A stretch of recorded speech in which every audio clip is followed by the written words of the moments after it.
All right. Hey, I have a question. What's the difference between confidence and arrogance? Right? How do these things relate to self esteem? And how do you know where you're actually residing? Because I don't know, is there a fine line between them or is there something else? Right, we're going to talk about that and more during this episode of KUDEN. So I'll see you when we get started. So, the big question is this: how are self-defense and success-minded people like us, concerned citizens worried about protecting ourselves, our loved ones, and the things we care about from the monsters we know exist in the world? How do we train in a way that gives us the skills, knowledge, and understanding we need without becoming paranoid fighters or killers ourselves, and yet still allows us to be the hero protector the world needs us to be? That's the question, and this podcast will give you the answers. My name is Jeffrey Miller, and welcome to KUDEN Radio. Real training for real people in a real world. All right, here we are. Episode 164, KUDEN Radio, the podcast for, who are you? Oh, yes, I know. Martial artists, self-defense practitioners, and people that just want to be at the top of our game, right? As we make the promise at Warrior Concepts, right? We're passing on those lessons necessary or that will be really, really helpful in creating the life we've always dreamed of living. And again, making sure that everybody has the skills necessary to protect that life from anybody or anything, right, that might threaten it, right? So anyway, again, here we are. I've got James in the wings, so we're just going to get started, right? So this episode, right, if you read the little things that we passed out and all that kind of stuff, right, this is based on a topic suggestion. I don't know that it was a question, more of a topic suggestion from one of our listeners, Brian Andrews. And so thank you, Brian. I appreciate it. I don't know, an episode or three ago, right? We're always open to topic suggestions. So this was a good one. Right? So confidence is one of those things that it's a benefit that martial arts training has always helped people develop. But at the same time, right, we've all experienced or run into those people who gone way beyond confidence to arrogance, right? And so, what I want to explore during this episode is knowing the difference between the two, right? What's confidence, right? What's arrogance? When can confidence be confused with arrogance, right? When does other people's opinion, when should it cause us to stop and pause and maybe do some self-reflection? And when is it not maybe something we should be looking at? Okay. Um, and how does the whole idea of self-esteem play into everything, right? So let's do this. I see we have folks that have signed on and whatnot. So James, any comments or anything that we need to address before we get started here? Because again, those of you who are signing in through the streaming, right? So you're either on YouTube or you're on Facebook, one of the properties we have over there. You might be on Twitter. You might be on, where else am I? LinkedIn, right?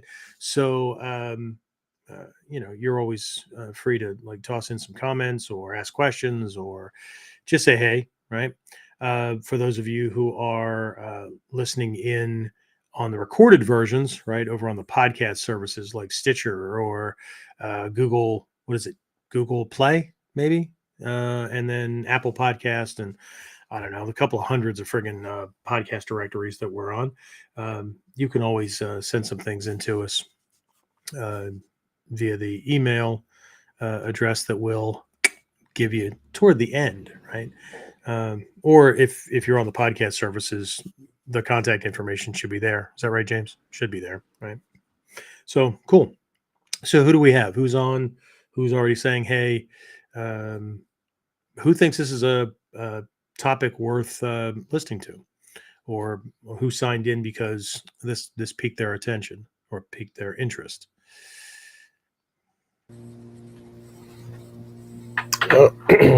Jimmy says konnichiwa. Konnichiwa. Chris Konbanwa or Ohio gozaimasu. I don't know. If everybody's in the Eastern time zone, then it's Konbanwa, right? Anyway, who's on? Chris? Chris from YouTube under SOG Recovery. Oh, okay. Hey, Chris. Not our Chris. No, I mean, Chris, you can be our Chris if you want to be.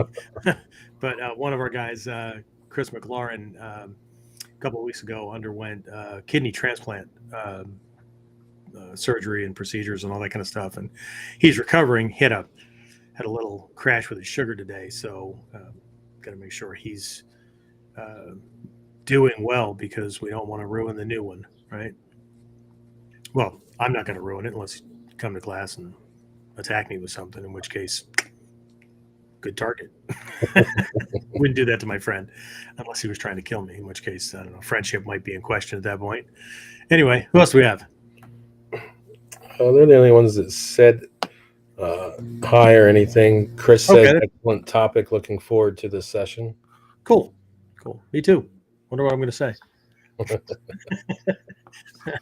Anyway, all right. So let's just dive into it, and we'll check back in as we move along. All right. So it would be helpful during this episode. This is going to be a kind of a learning thing as well. Not that they're not all learning in some fashion, but this is going to be a little bit more interactive. So it would be helpful if you had a piece of paper and a pen, pencil, marker, crayon, pen to stick your finger so you can write in blood, whatever. Okay. But we want to take a look at how these things are related, and that's going to be important. Okay. So on the mandala, for those of you who kind of follow the Mikyo lessons and those kind of things, if you're actually involved in the Nijitsu training, confidence comes from the southern realm on the Kongokai mandala and is related to what we would call the earth realm, right? So confidence, is one of the traits of the enlightened leader. But arrogance is also over there, okay? But then so is dictatorship and whatnot, right? So anyway, so I thought this was a really good topic when Brian sent the topic suggestion in. I actually rearranged the schedule for KUDEN topics because I thought this was something that everybody could use, right? And not just because of those topics, but because of something that is actually on the same spectrum and can get in the way of success and the attainment of our goals, especially if we work in teams, right? Or who knows, we're associating with family or friends or whatever, right? So it can be just as damaging as this thing called arrogance, right? But we also want to take a look at how confidence can appear as arrogance, right? We're going to talk about obviously how people who are trying to present an air of confidence can come across the wrong way, right? But again, how all these things are connected, right? So it would be helpful if again you had this thing. If not, you can just visualize it. It's all right, right? But if you could on a piece of paper just make a horizontal line, right? If you have line paper, just draw one across, right? Doesn't matter how long you make it, right? I just want to look at three important points on the spectrum because confidence and arrogance are on the same spectrum, right? They're on the same we might call it a scale, right? So just have your line, right? And then at each of the opposite ends, right, left and right, just put a small vertical bar. Doesn't have to be very, very big, right? Just make end caps, so to speak. So you have basically like an I-beam, right, running horizontally across your page. Okay. And then at the far right, at that little goalpost, at that little upright, right, put the word arrogance. Okay. Now, just just as with several other concepts, right? Like love and hate and whatnot, right? Um, the assumption can be that we're going to put confidence at the other end, but we're not. Okay. It's just like love and hate, right? You can put um, love and hate and whatnot. People see them as opposites, um, and I could see how that could be, or how that would be, but with those kind of emotions, right? There's still attention given to the object of that emotional energy, right? So, mm, okay, the opposite of both love and hate, right, is apathy, right? They don't give a shit about you, okay, or they don't give any, there's no care or concern about the thing, right? So when we're coming at this from more than a childish, immature, dualistic thinking kind of perspective, right? We have to understand there's a lot more going on. Okay. So at the opposite extreme from arrogance, right? At the far left side of your, I guess I should be drawing a line that way, right? Pointing in that direction because it's opposite as I'm looking at you, right? At that upright, right? The far left upright, okay? Write the term or the phrase self deprecation. Okay. You know what that means? Right. Okay. We're going to speak down to or in relationship to ourselves. Okay. Both of these things obviously get in the way of success. Okay. Because one person or one personality type, attitude, whatever, right, um, tends to try to come across as perfect and has an elitist mindset and tends to think or outwardly, just flat out, if they're that arrogant, right, um, talk down to and about other people in relationship to themselves. Okay. Obviously, that's the guy on the right hand side, right? The guy on the left hand side, um, he or she, right, is underplaying their successes, their achievements, their self worth, those kind of things, right? That's really the opposite. Okay. So uh, we have to be just as careful there, right? Because confidence, which is in the middle, right? So make another upright in the middle and put confidence there, okay? Because there is some balance that needs to go on, right? Um, and again, we have to be careful. And I'll talk about confidence here in a bit, but that really is kind of and it's not a tightrope kind of thing. It's not like, it, what's a good example?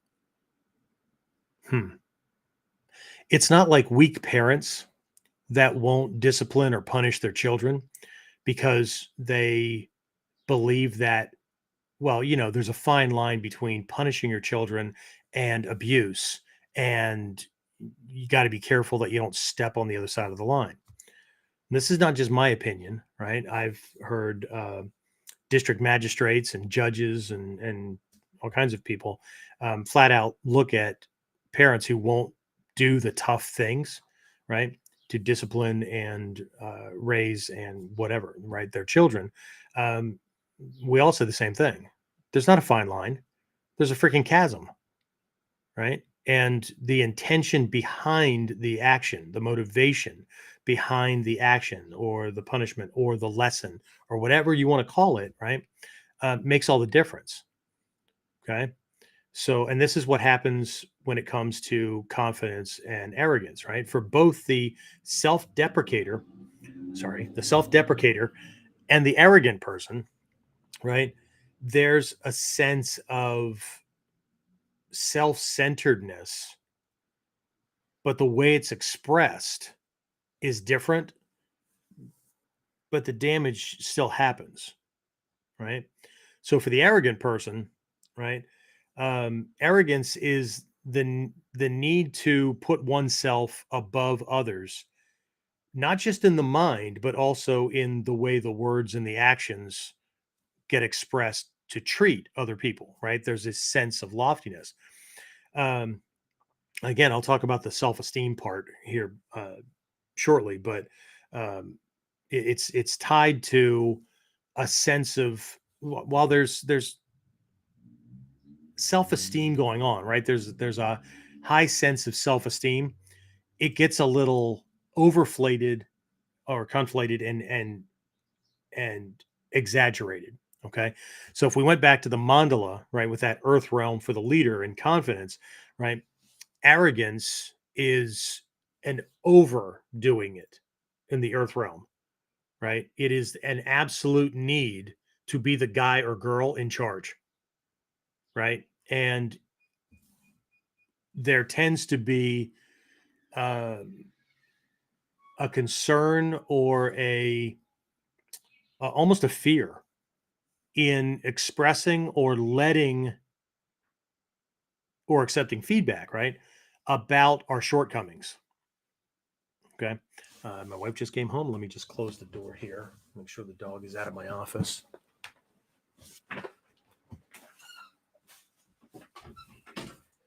All right. Home office, dojo office, right? All right. So, but again, it's wrapped around, right? Not wanting the flaws to show, right? There's a need to present oneself in a very perfectionist kind of way, right? There's almost a narcissism going on with it, right? Where um, if someone were to point out that you're kind of weak in this area, or you might need to work on this, or the way you explain things is a little, put offish for people. Um, that personality type tends to get really, really defensive. Okay. And they might even attack more. All right. But there tends to be this loftiness, right? That I know things you don't know. I'm better than you. And while they may not express those exact words, that's how it comes across. Okay. Now, let me just say that there are at least two, but there are two very specific personality types that I've encountered, and my peers and other people that I know that are very, very confident, right? There are two personality types that will almost always see confidence as arrogance. So again, how do we know, right? Brian brought this up in the thing, right? How do we own our self-value, right? Our self-worth without being full of it, right? Without being full of ourselves. Okay. And again, there are these checks and balances. So there are things that we can do to make sure that we're clear about those. But arrogance is like bullying. Okay. It doesn't mean that they're bullying, but they could be, right? Um, Bullying is the use of force or the threat of force to get what one wants, regardless of what happens or what the victim, the target of the bullying, gets. It doesn't matter. What matters is that the bully gets what they want. Okay, no matter what. Okay, um, but if I'm on a team and I've got a team member who's not pulling their weight, and I call them on it, and I've already addressed things in a nice way, in a politically correct way, whatever. And I finally go, look, dude, you've passed up two freaking deadlines. We can't get our shit done until you get your shit done. So either like step up or step out, right? If I'm called on bullying on that, then no, that's not bullying, because I already expressed that it's not about me getting everything that I want. The team is dependent on you pulling your weight. So while in today's cultural environment, any stern or direct or aggressive actions or words tend to get misconstrued as, well, that you're being mean, you're being, well, we need to grow up, right? So and there's that, right? So anyway, the arrogant side tends to be very, very self-involved, right?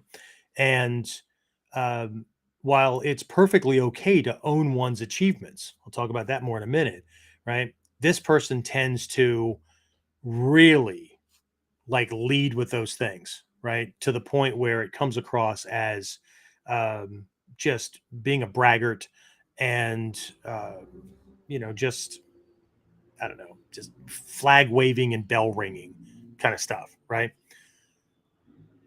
And again, highlighting one's achievements is not necessarily a bad thing. As a matter of fact, right? If we're on the path for success and those kind of things, you have to lead with those, right? It's credibility. It builds credibility. It lets other people who don't know you yet, right, know what you have achieved, why you're valuable, how you can help, those kind of things, right? But these people, it's very, uh, it's you hear it all the time, right? All the time. Okay. What you don't hear are the flaws. What you don't hear is, these are the things I'm working on, right? Um, Arrogant people, one of their traits is they have a really difficult time asking for help, because if I ask for help, see, that pierces the veil of perfection, right? Because there's something that I don't know, or it pierces the veil of um, not just supremacy, but uber self sufficiency. Like I don't need anybody, right? I know everything, or I know everything I need to know, or whatever. Okay, that can also box somebody in, right? Because, well, if I'm self sufficient, then I already have everything I need. Right. Again, for those of you that are on the path studying Mikyo, right, in the six realms of existence, the human realm being one of them, right? This is the God realm, right? There's no need to attain enlightenment because they already have everything, right? There's no need for anything, right? They already know. You can't express anything to them where they don't say they already know. You can't express any kind of concerns or fears that, this bad thing might happen um, if we don't address it, if we don't watch for it or whatever. It's not going to happen to me, right? If you've ever uh, talked to or mentioned martial arts or self defense to somebody that you know, right, and heard that's never going to happen to me, right? Um, James and I get to see this all the time with comments on the videos that I post, right? Um, uh, I just posted another video that was a wrist grab escape, right? And like the first person that commented, James, do you remember what they said? Right? Yeah. What they say? Why do you let go of your wrist? No, not that guy. Oh, The no, guy that that one? posted, yeah, no, the guy that posted, nobody grabs a wrist in a fight. Oh, right. Yeah. Well, nobody's ever grabbed your wrist in a fight, which means that you're less likely to be watching or worried about that or prepared for it, right? I wouldn't teach these things if this wasn't in my wheelhouse, not just with skills that I learned, but shit that's happened, right? So I'm not going to teach, you know, something that isn't likely. And in that same video, I pointed out, like the very first thing I pointed out was why this guy might reach out and get a hold of my hands, right? So he's already set up to duke it out, and he's moving in, and I need to maintain distance, right? And because I don't think I can back up far enough, one of the things that I might do is reach out and start knuckle busting, right? Just start hitting on the bones of the hand, right? Now I'm causing a pain response, and he's going to want to stay out of that range. But because he has an imperative need to get a hold of me, or not to get a hold of me, but to slam me, right? What he might do, and again, these are options, these are potentials, right? Different fighters are going to operate differently. Guys who have always trained to fight in gloves tend to not grab because you can't grab well with gloves, right? Guys who train with gloves tend to not hit the hands and the bones of the hands or the fingers because that doesn't work with gloves on, right? So, But in an imperative need to get his attack rolling, he might reach out and grab my wrist as in an attempt to get me to stop freaking hitting him, and now he can lock me down and get that move in. It doesn't matter that I point those things out or even lead with them, right? The arrogant personality who thinks they know everything and who thinks that fights always happen the way they believe they happen or attack. Do you get it? Right? This person, they lead with their assumptions, right? They're so arrogant in their beliefs that nothing else is possible, right? And they will force their belief system down your throat. There's no room for anything else. For those going through the 37 fundamentals course, we just talked about some of these things where, you know, this mindset, right, leaves no room for any other logic, because, right, whether they, and they're always the first ones to say, I don't think I know everything, right, because they need to always put you in your place, right? You know, what's that? I saw a coffee mug not too long ago that had this. Uh, I'm not.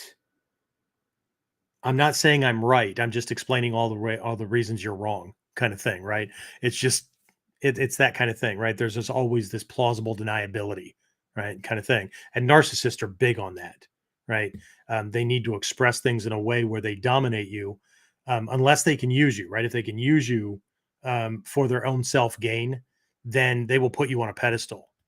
But God help you if you waver, right? Because you will not fall and have a chance to get up, because you go from on the pedestal to under the pedestal. So if you ever find yourself in a relationship with a narcissist, run. Okay, don't walk, run. Even in the psych manuals, right, there is a 0 to 5% chance of recovery for a narcissist, right? Because they will manipulate the counselor, they'll manipulate the psychologist or life coach, whatever, right? They're always spinning things, right? If they can't use you, then you're always beneath them. Okay. But anyway, so enough about the arrogant guy, right? Let's talk about the opposite extreme. Let's talk about the self-deprecator. Okay. So the arrogant person may have high self-esteem, or they may have adopted out of a narcissistic uh, personality kind of thing, because often narcissists are believed to be like high self-esteem, high confident, that kind of thing, and so they're just dominating everything. But often narcissists actually have a really low sense of self-esteem, and so what they do is they build up this facade and lead with that, very much like riot police just pushing their way through to dominate the situation, because if they can get there first, then you know it's going to serve them, because they hold the high ground, so to speak, right? And they hold the definition of what's acceptable, right? So you either live up to that or you don't. Okay. So anyway, but at the other extreme, we have the self-deprecator, right? Who in now part of this could be because of low self-esteem. Okay.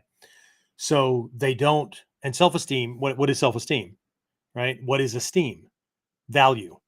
Okay. So self-esteem is self-value, recognizing one's value, right?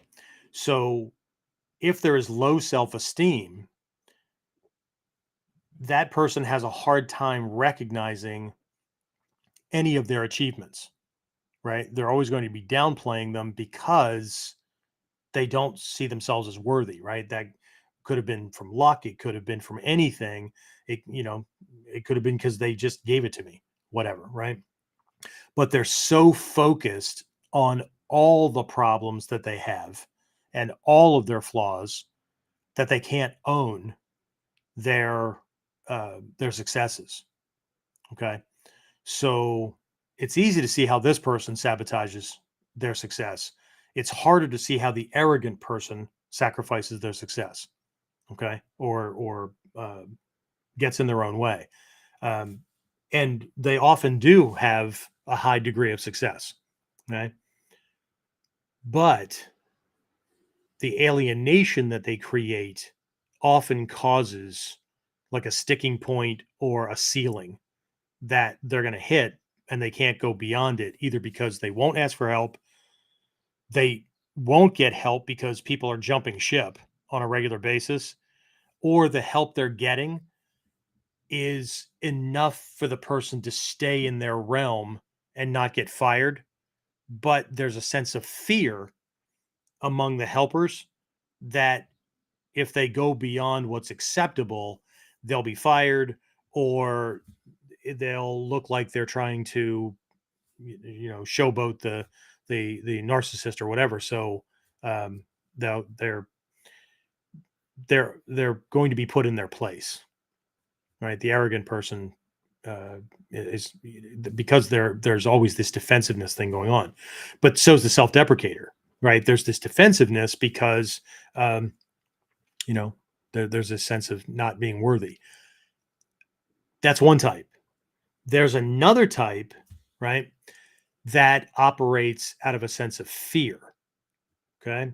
And that fear, because of cultural conditioning, familial conditioning, whatever, there's a fear of appearing arrogant, cocky, those kind of things. Right. Does that make sense? James, that makes sense? Okay.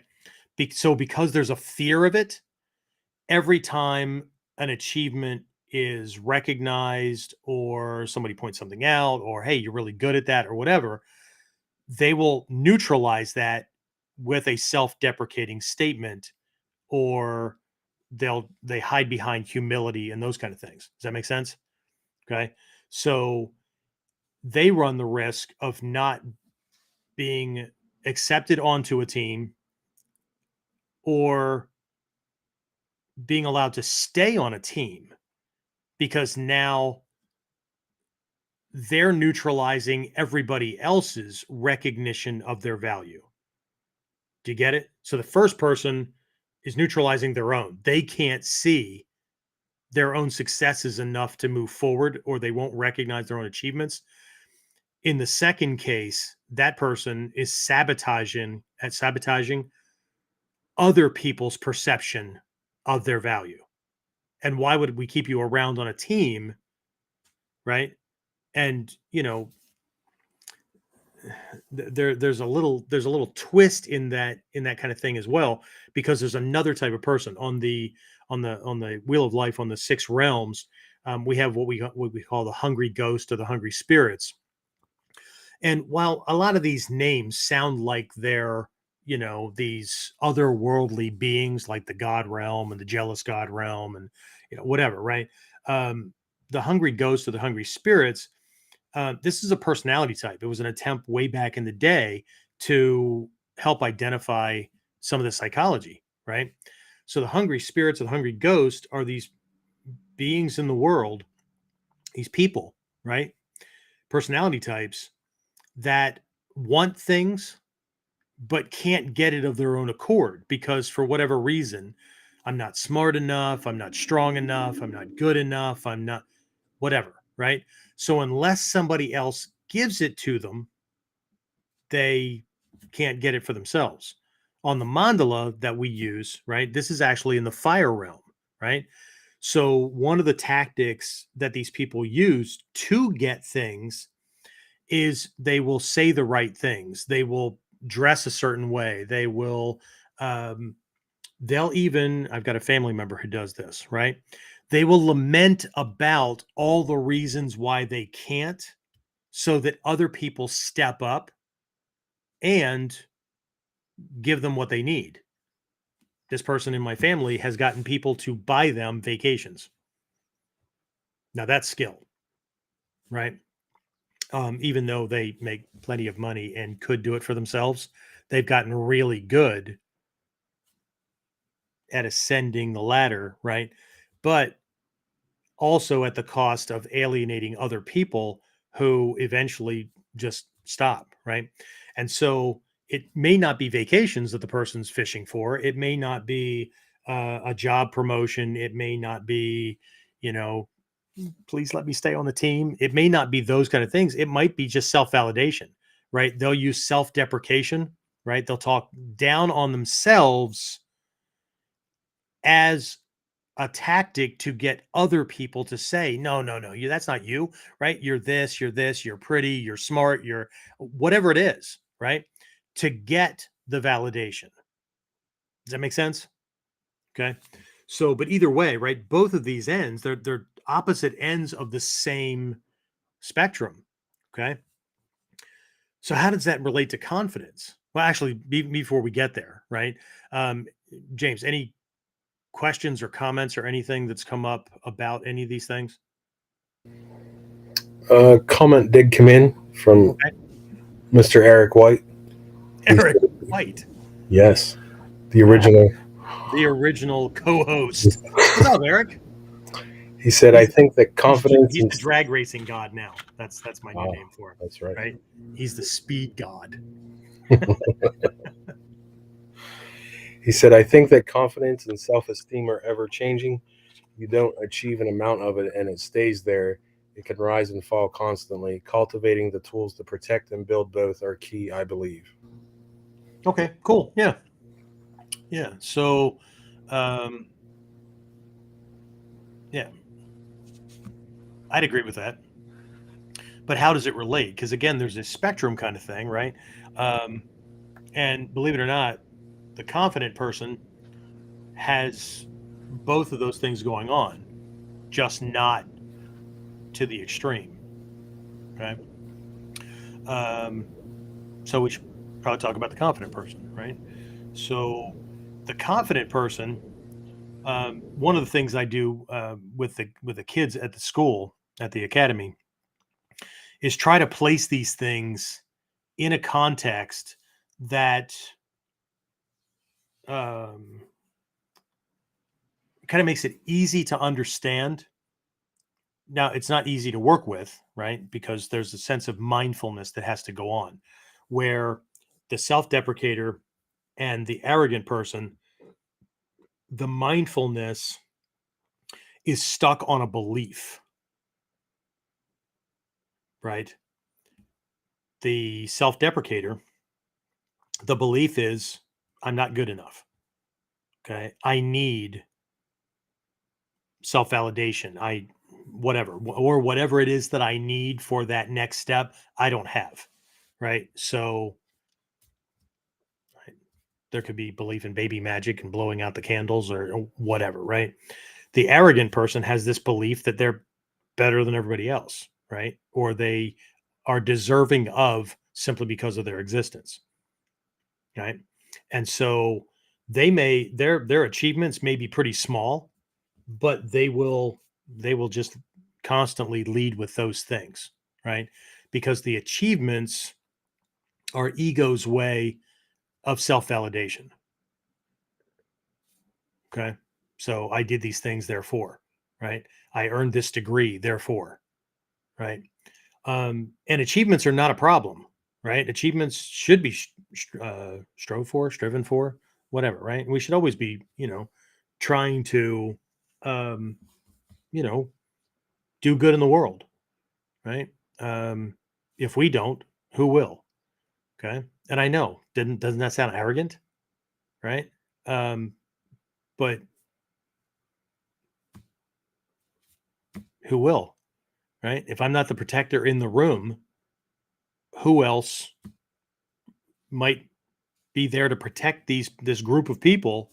Um, but at the same time, if we develop skills and awareness and those kind of things, we should be able to spot other people in the room who can handle themselves. We should be able to spot other protectors, right? We recognize our own. To the arrogant person, though, that sets up roadblocks because they need to be the top guy. Even though there are other protectors in the room, there's always a reason why they're better. Okay.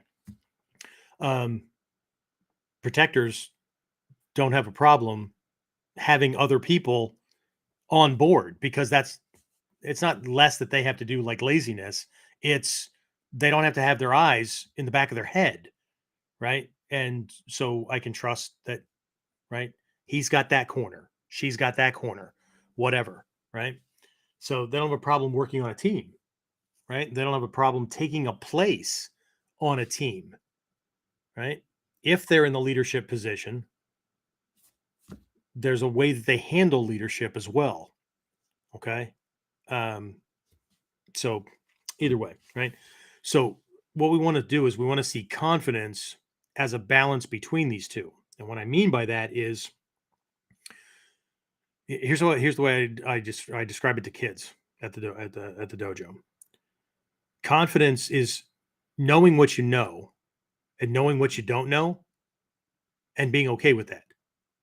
That doesn't mean that you're not going to strive to be better at the things you don't know or learn those things, or you're not going to try to be better at the things you already know as well, right? You're comfortable in your own skin, right? Your flaws don't define you, and your achievements don't define you, okay? Your achievements have given you experience in certain realms and back up the knowledge that you have, right? Your flaws tell you where you need work or where you need help, but neither one makes you feel great or like, you're somehow less kind of thing, right? So again, there's a balance between these two, okay? Really high performing leaders, right, have an air of arrogance because they are better than the greater percentage of the team, right? So they're perfectly okay with speaking up and saying, "Look, here are my qualifications, right? I should have that position. Okay, I would be a benefit in that position." Okay, in our culture, in a lot of cultures, that is overboard, right? Because you're now blowing your own horn, so therefore, right, we should be watching out for you. Yeah, we should be. Okay, but do we want a leader who is willing to stand up to other arrogant ones, right? And almost be right at the edge of being full of it, right? Or do we want somebody who goes, yeah, well, we need to understand like where they're coming from. I know they got all these guns pointing at us, but okay. Um, I'm all about understanding people, not in the moment that the gun's pointing at my face, not in the moment that I'm going to step in and protect somebody else, right? He and I, or a panel or a group or whatever, can sit down afterwards and ponder all day long why this person is that way, what caused them to act in the way they did, but not in the moment that they're actually doing damage, right?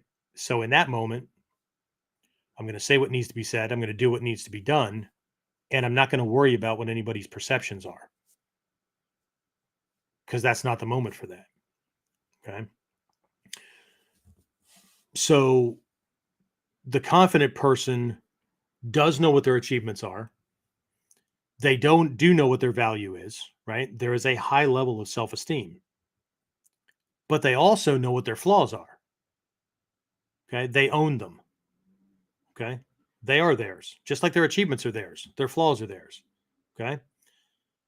But both are guides, right? The achievements are experience added to knowledge that makes you qualified to do certain things.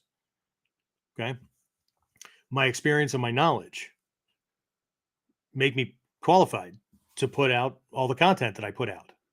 Right. Does that mean I'm perfect at all this stuff? No. I tell everybody in every program that we're in, I'm still working on this stuff too. Okay. So don't put me on a pedestal. Okay. Um, and I'm only attracting people that I know more than and can help get to the next level I don't have to be perfect at this stuff, right? There are teachers that I've already sent other students to that are their natural next step or that fit their personality better or whatever, because I don't need to be everything to everybody. Okay. Does that make sense? Okay. Um, my team knows, look, I I shine over here. I know this is where my strengths are. So I'm looking for people that actually like doing this other stuff over here that I it's either an energy suck or I don't like doing or it doesn't play to my strengths or whatever, right? I have somebody on my team as low as their self-esteem is sometimes. It makes me want to like grab them by their windpipe. Like the numbers and the bookkeeping and stuff that just makes me want to gag myself, right? I'm good enough to do it and I can do it. Is it my preference? Is it my strength? Nope. Okay. They actually like that stuff. Right? I'm making a face because I don't, but it's where they shine. Right. So, but you know, anyway. So there's again what I'm trying to get to is the confident person um should be okay. The confident person is okay with expressing their value, their experiences, that kind of thing. Right. But they're also okay with saying, "Hey, look, I need help over here. I need help with this stuff." Right? I'm not good with that. Right? The arrogant person. Um, here's an example. I'm going to use a personal example, right? That hopefully will illustrate the difference between confidence and arrogance. Okay. Um, I'm an adult man in Western society. Okay. I don't know how to fix my own car. There's certain things I can do. Right? I can add oil. I can do different things like that. Um, I have not only can I not, but I have no desire to. Okay. And there's a whole lot of background behind why part of that is what it is. But there's also a lot of present and forward looking kind of things too. Right. Um, my forte and my expertise lie in other areas, and my goals require a lot of time and effort and resources in that direction. Right. And working on my own car eats into time that I need for these other things. There's also some other sting to it too. Like I watched role models growing up ruin perfectly good cars because they absolutely had to work on them. And then when they screwed it up, now the car's out of commission for another week that we're not getting around. Um, and they have to spend more money out of their pocket to fix their mistake. I'm perfectly okay with paying somebody else who likes it, has the expertise to do it. And if they screw it up, they're fixing it on their dime because they screwed it up. Right. So again, there's this thing, right? But the number of times I have been looked at and looked down upon by other adult men who go, "What do you mean you can't fix your own car? What kind of man are you? Not a mechanic?" I don't feel bad when they sling their insults because that doesn't affect my self esteem or my recognition that this isn't a skill set that I think is important for me. Right. And I live in a world, and as a ninja, one of the first lessons I learned as a white belt that all ninja have a network of resources. That doesn't mean that they're tied in necessarily with all kinds of other ninja. What that means is that they have resources in the world, in their world, right? That they can call on or get help from in just about any area, right? And they may have to pay for it. They may get it because the person's a friend. The point is that they have a network, right, of people that they can call on for expertise. I have IT guys. And the cool thing about running an academy is I am surrounded by adults, both sides of the fence, that have skill sets in areas that I don't have but could need. Right? I have traded off seminars, I have paid for things, I have helped them, they've helped me, whatever, right? It's the coolest thing, right? But it all came from that first lesson. Have a network, right? Of resources, right? So, but I don't feel bad when the arrogant person looks down on me because I can't do something they can do,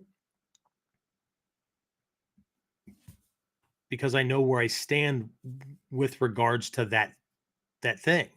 I mean, I don't sling back, really. Let's go to the shooting range. See if you can shoot a 300 out of 300 at 21 yards, or what's the point, right? I'm not. Now we're comparing apples to oranges, or apples to forklifts, whatever, right? It's just not the same.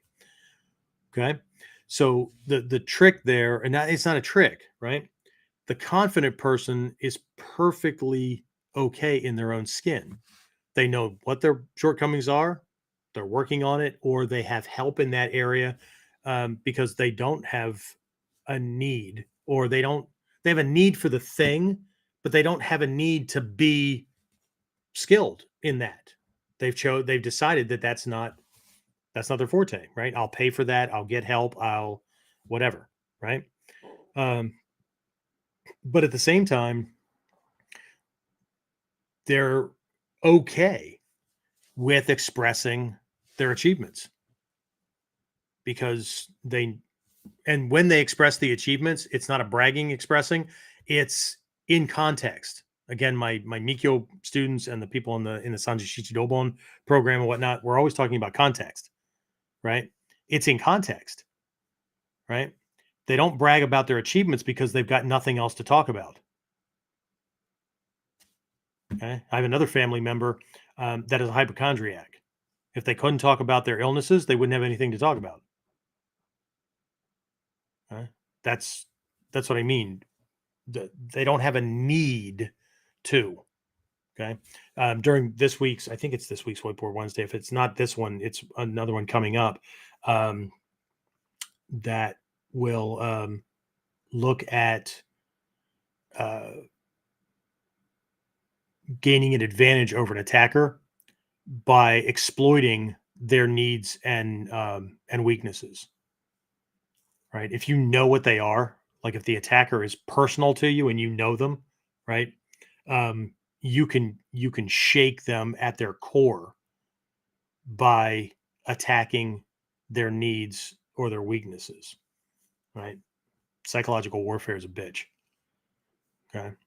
I just had somebody that's helping me. For those of you that care, I'm finally getting around to restarting or firing back up my workplace violence consulting firm, and I have somebody that I just brought on board to help me out with those things. And we were talking about um, uh, recognizing uh, needs and types of training programs that I do, and one of them has to do with being able to read somebody's uh, not just body language, but the cues and signals and whatnot that identify somebody, identify one person as somebody who's blowing off steam, and it's a stress reducer mechanism, right? But they're very unlikely to physically act out, as opposed to another personality type and their facial microexpressions and body language and signals that most people would blow off as just them. They're like this all the time, but they are highly likely, right, uh, to do something uh, that involves violence, right? And he just kind of laughed and said, "Yeah, because you don't have that ability." And we just both laughed about it, and then we just moved on to the next topic, right? Um, and again, I just kind of remembered that as a kind of an aside, right? Um, it's not something I've been carrying all day. Like, oh, I can't wait to tell people in KUDEN. That just kind of popped up in my head because it just came up, right? um, I make fun, right? Eric, he was just on, right? So now I call him the racing god, right? But when he was when we first started KUDEN, he was both a radio personality and then he really rose in the ranks in the radio industry and the companies that he worked with, so much so that I think he was headhunted. Eric, you'll have to correct me at some point, but if I was off on that, but I used to call him Radio God, right? Um, and it was just like his comfort level and whatnot on the radio and just being able to do what needed to be done and whatnot. I'm sure that's why he rose in the ranks very quickly, because he was just really good at what he did, right? But he would just laugh it off as well, right? And that's the sign of a confident person. And what you'll find is that confident people tend to hang out with other really confident people. Okay. Confidence is sexy on everybody. Right. And that doesn't mean that I think all my confident friends are sexy. I just mean that we're all comfortable in our own skin. Right. And while there might be little, joking jabs and things that fly around and all that kind of stuff, that's exactly what it is. It's humor and it's a bonding mechanism and those kind of things. Right. But nobody is trying to like dominate the group or whatever. You just, as a matter of fact, one of my teachers, Shoshi Malmstrom, used to say, you know why warriors are spread out all over the world and they don't live in one place? Because if they lived in one place, they'd fucking take over. And that's not an arrogant statement. It's there would be no room for bullshit and the mental games and shit that weak people play. They just kind of settle into a position, and that doesn't mean that they would all like be in charge, right? But they would have everybody would. The arrogant person needs to put people in their place.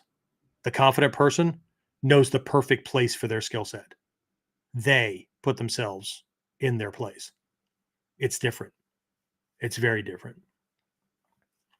Okay. Before I talk about the tie-in with the self-esteem and how that relates to confidence, arrogance. James, questions, comments, anything from anybody?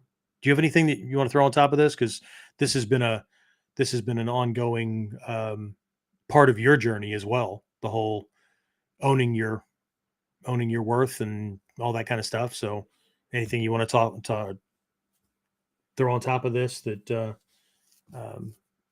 relates?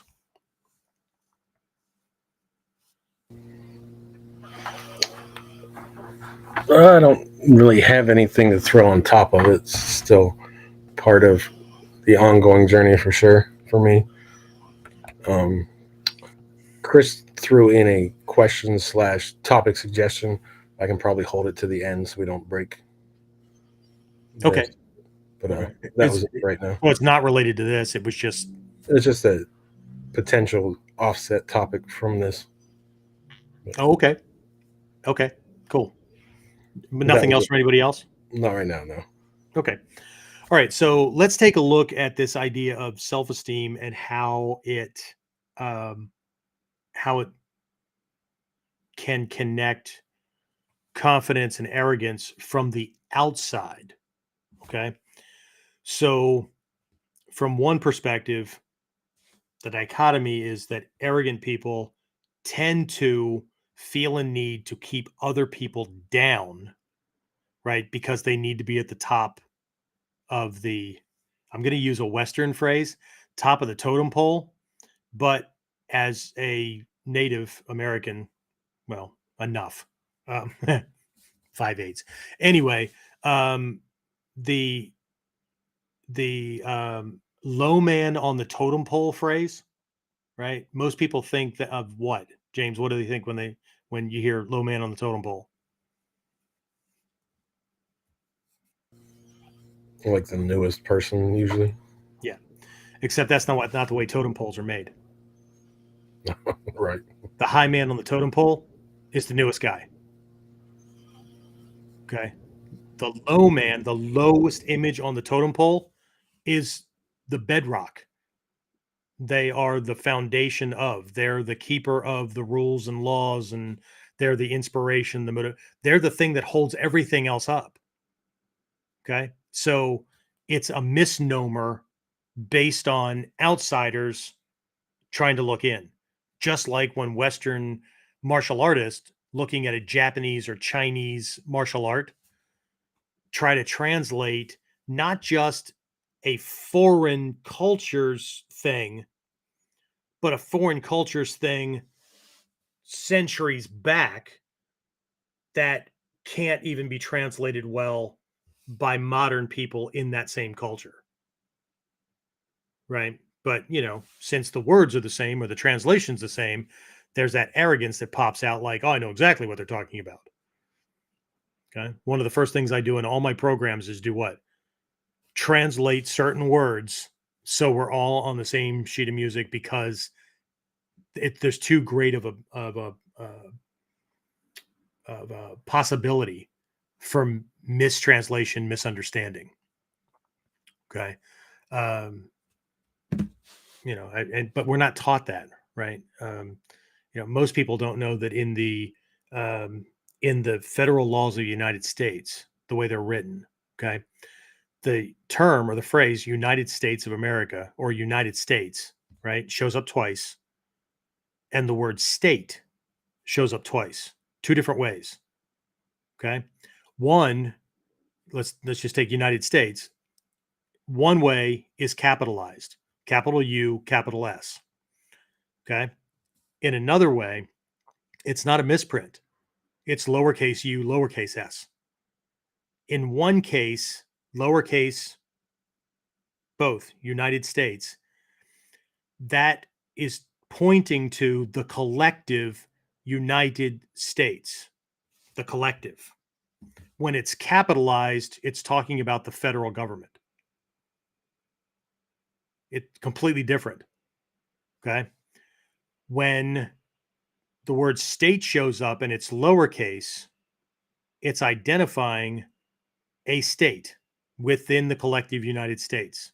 Okay. As a matter of fact, I don't live in a state, right?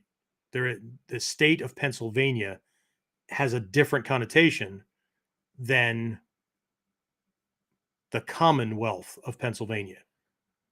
Okay. The Commonwealth of Virginia. These are not states. Okay. There have been state things overlaid over them, but it's not the same. Okay. So state capitalized is a federal enclave. It is something that has been identified, or a state capitalized has been created by congressional approval.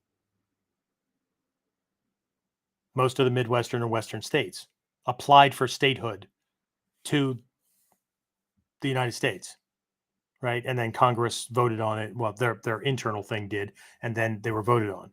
Okay. The Commonwealths never had to apply for statehood because they were a part of the original 13 colonies. They were the precursor and the founders of, or the ones who formed the United States as an entity. Okay. That's the quick, dirty version. There are lots of little nuances, and I may have missed something that's really important, but that's not important because, again, most people weren't educated to know those differences. So when they see certain things that spell out like, this is a law, you have to follow this because it says right here, right? Never more important than if you don't understand how to read the tax code. Okay. And no, you don't have to be a lawyer to read the tax code. You just have to start with the definitions at the beginning, or the definitions in that clause, and then apply them. And a 10-year-old can do it. Okay. So we've just been convinced that it's too difficult for you to understand. So therefore, okay. Anyway, so let's go to the self-esteem thing, right? So just like the arrogant person from a self-esteem perspective has to keep everybody down, because if they rise too high, they'll be able to see your flaws. They'll be able to pierce the veil, right? They could supersede you. They could take over, right? The boss or leader in a company or in any group who is afraid that other people will find out that they've either been BSing or they don't know as much as everybody thinks they know or whatever, right? they're always living in fear that they'll be found out, right? There's this thing called imposter syndrome, right?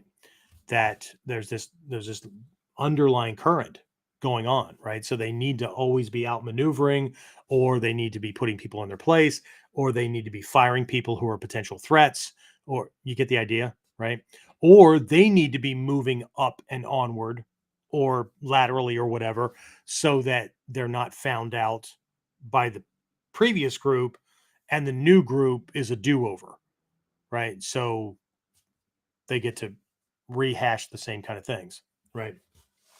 The confident person tends to lift people up because if I, not just I, right, James, whoever, right, if you lift others up, they can now become assets because you help, you train them, you whatever, right? And besides that, if you really care about the job or the group or the organization that you're in, who's going to fill your shoes when you move on, either because you passed away or because you got promoted or whatever. And this is the way Japanese corporations work, right? Not necessarily in other countries, but in Japan, right? So every person at every position, right, has three jobs. Okay. They have the job in the position that they're working, whether it's guy on the floor, supervisor, department head, whatever. Okay. They have the job of learning the person's position or job above them. And they have the job of teaching people or the person below them how to do their job because the assumption is they will move up and the person below them needs to be prepared to move into their position. Do you understand? Does this sound familiar, James? It's the way Warrior Concepts is designed. Okay. There's always that movement. So what we need are confident people that when the time is there, right? I open another academy or I move into a position where I'm only doing upper level classes and seminars. I need instructors who are confident in their ability to teach the the classes that they're now in charge of teaching, right? And I'm they know I don't micromanage how people teach. I run instructor training programs to teach necessary key skills that I believe instructors should have. Okay. How they run their class is not my concern. My concern is students, and I'll see it when students step up to test. So if somebody's not covering something, I'll see that. I don't need to micromanage and watch them teach. Okay. I can hear them if I'm in my office or whatever. So if there's a difficulty they're running into with explaining something, or students aren't getting it, but they sound like they only know one way to do it or whatever, then like I don't step out on the floor and go, oh, hey, by the way, right? Later on, I'll go, here's how I do it, right? But I've got a friend who does it this way. Next time you bump into that, try like if you run into that crickets kind of sound or the deer in the headlight look or whatever, by all means, right? Try this one or the other one or whatever and see if one sticks, right? But I already lead that off in the instructor training program by covering the 4 different learning types. So if it's not sticking, it's because there's probably a mismatch in the communication, or you haven't tuned into their SATR type, right? And which sense so you just need to readjust how you're explaining it. So I suggest, scripting things out, right? 4 different ways that you're going to describe a technique or that you're going to present a technique or whatever, because you need to hit the different learning types. It's a skill set that I believe instructors should have, not just parroting your teacher, not just always doing it the same way, right? There's a reason that students quit.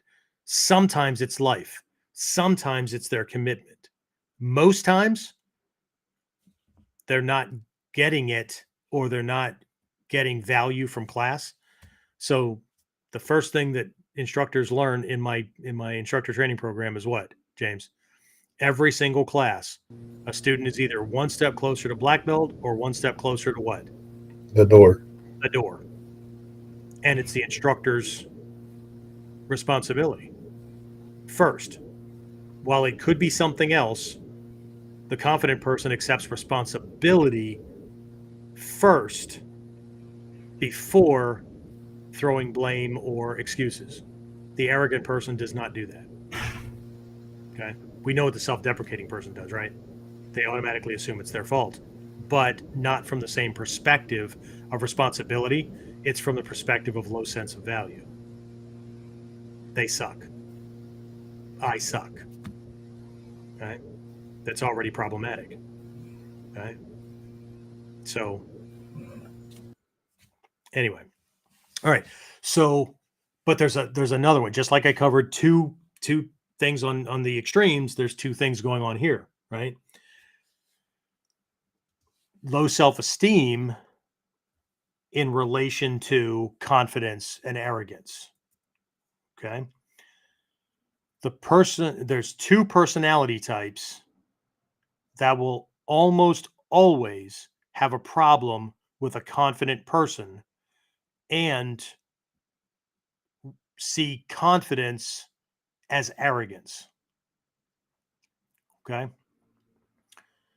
Because confident people flock together, right? The confident people prefer to hang out with other confident people. There's no competition, right? There's zero competition. But a person of low self-esteem will very often see a confident person as an arrogant person because they feel overwhelmed. They feel insecure. They want to be confident, but they're um, they're intimidated by the same kind of confidence. Okay. And if a confident person speaks directly, just very direct, that will come across as mean. It will come across as aggressive, those kind of things, right? I was in a relationship once. This person shared, they're trying to make a point. It didn't come across well, but they were trying to make a point about how I was aggressive and mean and I attacked them.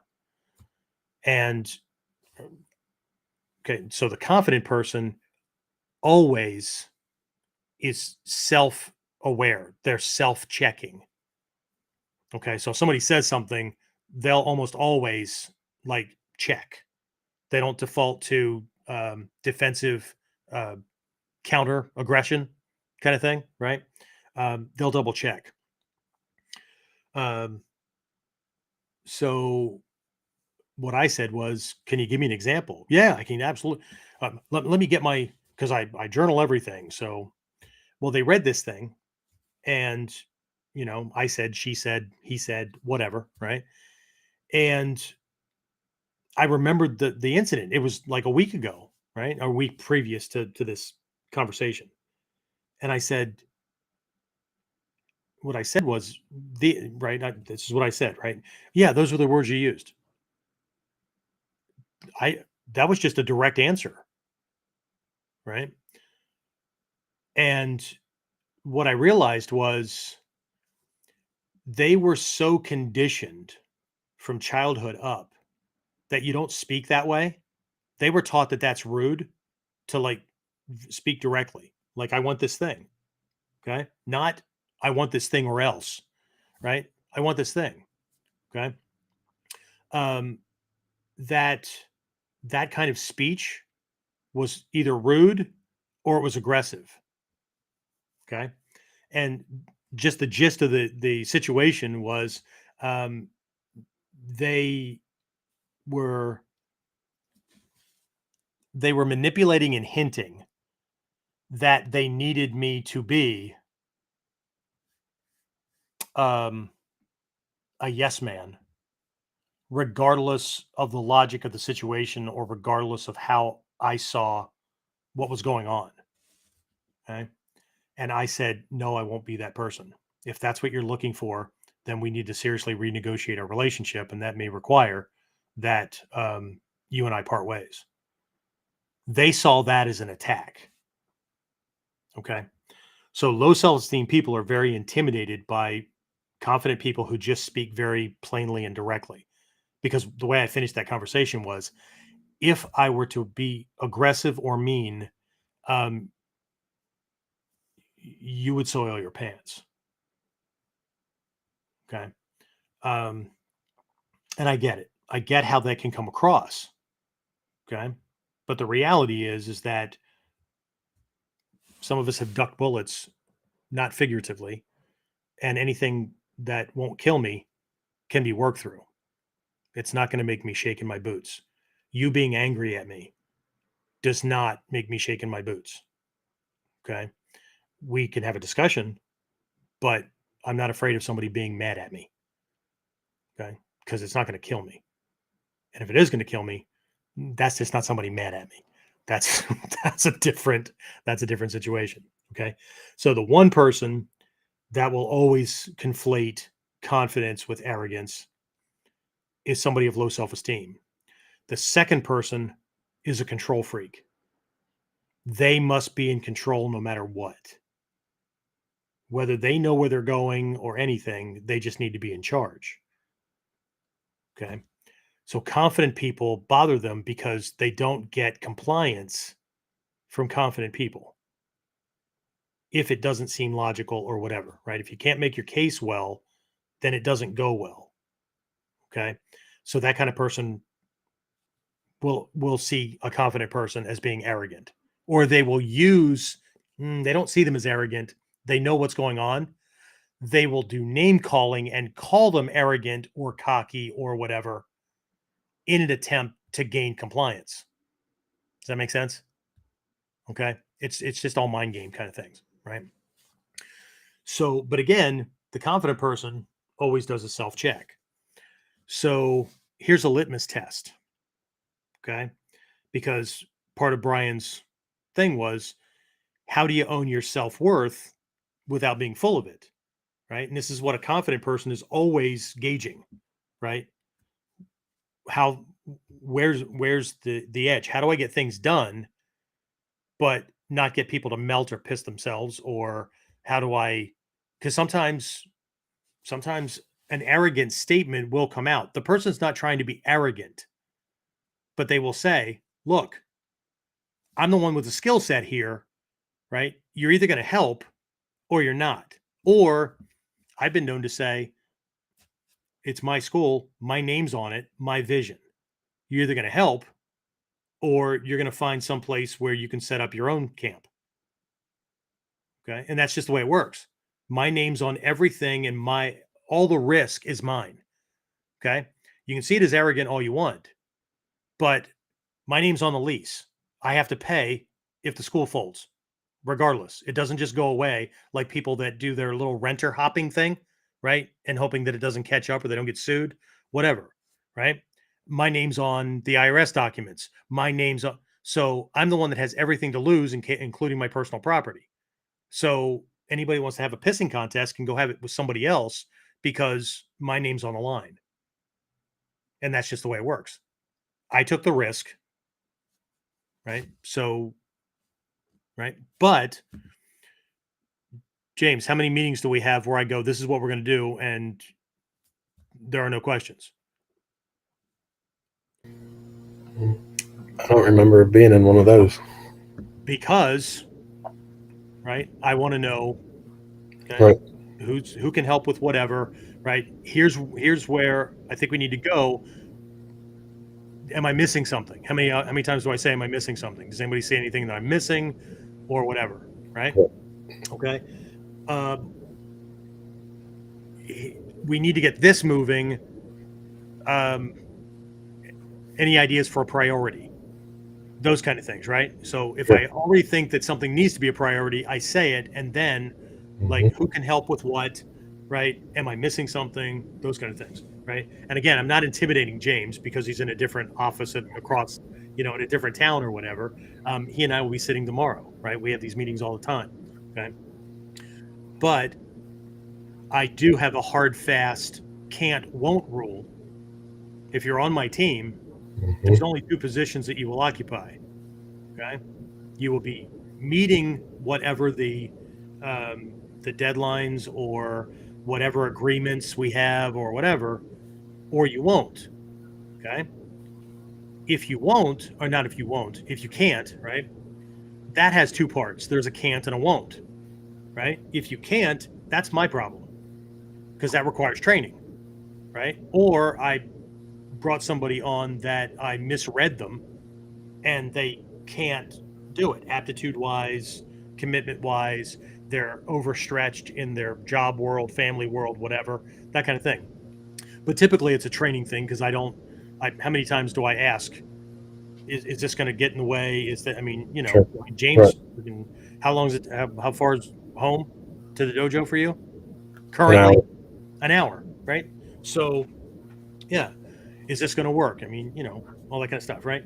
So typically, can't is a training issue, which just requires me or somebody else that knows it for me to hook Mhm. you up or whatever, for you to get trained to do that job. Could be with our social posting software. It could be with whatever, right? So that's a me issue, right? Can't's easily handled. Won't is also easily handled, right? How do I handle won't? There's the damn door. There's the damn door. See, most leaders operate and allow their people to assume that there's a third option, that person can do whatever the hell they want and affect the team in whatever way. But as long as they're comfortable, we're not going to stir things up. It's not the way it works. Okay. So when I teach my leaders, the ones I want to be in a leadership position, right? Same thing as when I'm working with everybody else, right? Okay. If somebody doesn't meet an expectation, what's my question? Okay. So what got in the way, and what would be a good new deadline, right? Or what are you working on to make it happen by this point, right? And if they say nothing, or there's nothing I can do or whatever, okay, then what are you doing to pass that job off to somebody else to move out of the team? I'm not doing anything to do that. Okay, then what are you doing to meet expectations or to meet that deadline? Why? Nothing. Okay, then what are you doing to reposition yourself outside of this role? Well, see, eventually we're going to get to a point where I'm going to say, I think you think there's a third option that doesn't exist because it's a can't or won't. Okay, that's not arrogant. That's, I brought you on to take a role to handle this area. Ultimately, I'm responsible for that to happen. Most leaders screw that stuff up too. Delegation and abdication. Ultimately, again, my name's on everything. So whose responsibility is it for that school to be successful? Mine, right? What do I do when I bring people onto a team? I delegate certain tasks and roles to help me accomplish that goal. But if they don't, who's responsible for it? Me, right? Abdication is what most leaders do. They bring you on into a role and they don't check on it. And then when things don't go well, they just blame you. But a part of my role to make sure that I'm doing my job is to make sure that I have things in place to make sure the people I brought on and delegated tasks to are doing those things. My family works the same. If teenagers have chores and all that, it's my house, my deed, my mortgage, whatever. Okay? Here are your chores. Okay? Ultimately, I have to do them, but I'm not doing them because they don't want to. Okay? Now, that's not a can't or won't where I'm going to kick you out of the family kind of thing. But if you think I won't call the cell phone company and have your phone line turned off, it's my phone. No, my phone, my contract. Well, you'll still have to pay for it. I have to pay for it one way or the other. But I'm not paying for you to have a privilege when you're not fulfilling your responsibilities. So yes, I will absolutely call and have that phone line turned off until you do what you need to be doing. Or I'll just flat out take the phone from you because it's not your phone. And I've had teenagers actually say, well, I'll just go get my own phone. No, you won't. You're under 18. You can't sign a contract. So does that sound arrogant? Maybe, but they need to be prepared to move out into the world. The family unit needs to be a microcosm of the greater world that they're going to move out to, or you end up with a pissing, moaning adult who can't adult because they weren't taught the right lessons to prepare them for the teams and groups and whatnot that they're going to be a part of. So my job is to be friendly and to be, a friendly dad with my kids and all that, but not to be friends because we're not peers yet. We won't be peers until you have your own family and your own kids and your own mortgage and all that kind of stuff. And you understand why I make the decisions I make. So we don't get to communicate like we're peers. Okay. So, but again, that's how Jeff does things. Okay.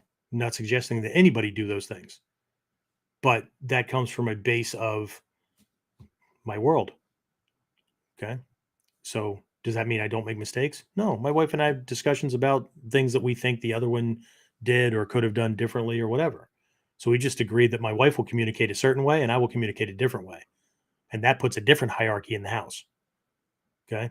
So if my children want a certain type of solution, they know to go to mom. They want a different type of solution. One, they have to own up to the responsibility of it. And the help they get from me is I will give them a list of phone numbers to call and places to go, or I will show them how to do it the first time or whatever, but I'm not doing it for them. That doesn't count for my 4-year-old grandson. So, but either way, right? So, but when it comes to self-esteem, right, there's a high level of self-esteem to confident and arrogant people. Well, usually with arrogant people, or it can at least come across that way. But here's a thing that I learned a long time ago in a psychology, brain wire, all kinds of, I have weird hobbies, right? When it comes to self-esteem and confidence, self-esteem is, for those of you who can see it visually, right? And for those of you who can't, I'm positioning my hand lower, right? At almost at the bottom of the screen. Self-esteem is a basal quality. It's a feeling, right? It's a recognition of, it's not a logical kind of here's all the reasons why kind of thing. Okay. Experiences and knowledge and successes build self-esteem because a person recognizes the value that they have in their own lives, to their own goals, to the lives of the people that they've taken responsibility for, to being able to help the world at large, that kind of thing, right? There's a sense of, I have value and this is what I bring to the table. Now, you could sit down and list all these things, but there's a recognition of, right? In spite of flaws, here's the value that I bring. Okay.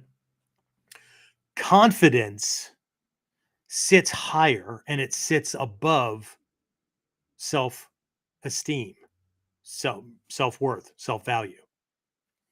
So it is absolutely possible to have high self-esteem and low self-confidence because the confidence is related to the activity or the realm or the thing you're learning or whatever. Does that make sense?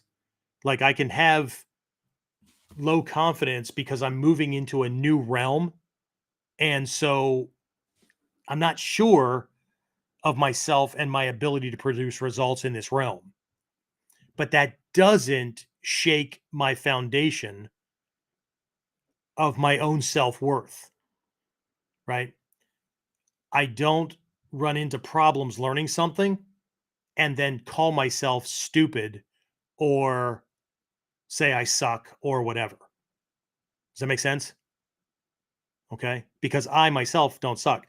I move into realms where I have low self confidence because it's brand new, but I have absolute confidence in my ability to commit to learning it, following through, and figuring it out. So temporary moments of, I'm having a hard time getting my head wrapped around this, does not rock me at my core. And that's true of anybody who has high self-esteem, but not playing the arrogant game. They just are, they know their skill sets. Like my skill sets are tenacity, right? That's a skill set, right? Integrity, those kind of things, right? Those are absolute personal character traits that I own those. Okay.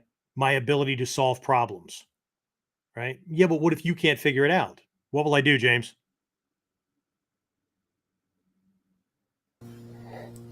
You'll get with somebody else that knows how to, or use I'll Google. find a mentor or I'll find a friend or whatever that I already know that I can tap there. I'll figure it out. That doesn't mean I won't ask somebody else for help, right? I'm not that self-sufficient, right? If I'm going to be that self-sufficient, I have the skills and abilities to move off to the mountains and live by myself and whatever. Okay. I'm going to miss interactions. I'm going to miss my friends, and I'm going to miss my Netflix or my whatever, my oldies shows that I watch on YouTube or whatever.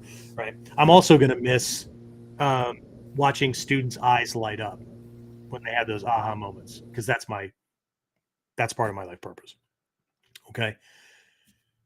So it is absolutely possible to have high self-worth, high self-esteem, and low confidence in given scenarios. Okay. But it is nearly impossible to have high self-confidence in any realm with low self-esteem, because your sense of self-esteem or validation is tied to your success or failure in any given realm. And that's problematic, because that kind of person needs facades more than anybody else. And that person runs the risk of either sliding down the scale towards self-deprecation and then being their own worst enemy, or going the narcissistic route and having to resort to arrogance tactics to cover up what they fear other people are going to find out. Right. And in all honesty, the arrogant path, the facade path, is faster, because it's easier to build a facade and lead with that, right, than it is to actually do the work, build the experiences, do the recognition stuff, and just end up, because the arrogant person and the self-deprecator care deeply, even though they present themselves in a way that they don't. They care deeply what other people think of them and see.